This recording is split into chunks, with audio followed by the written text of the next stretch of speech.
put, product owners are called the owners because they own the product. As per Jeff Sutherland, who is the co-creator of Scrum, the product owner owns the business plan and is really accountable for the revenue. In fact, product owners are responsible to maximize the return on investment for the product.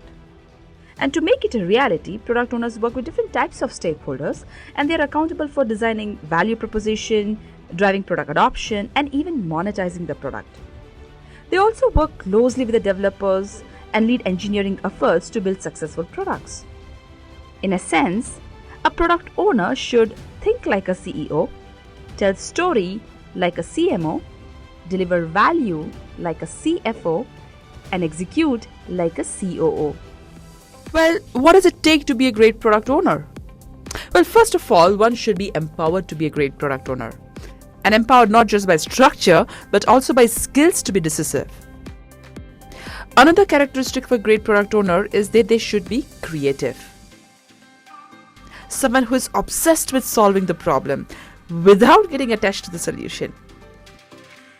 Someone who is a strategic thinker with skills to identify untapped markets and unsolved market problems to grow business.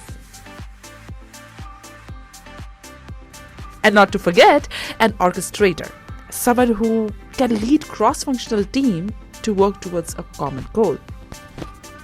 Well, how does the role of a product owner evolve? We all know that the product evolves from development to introduction to growth, maturity, and then finally decline. As the product evolves, naturally, the role of the product owner also evolves. So when the product is under development, the product owner takes a stance of a scientist, running experiments with the intention to uncover customer problems and model solutions to address those problems.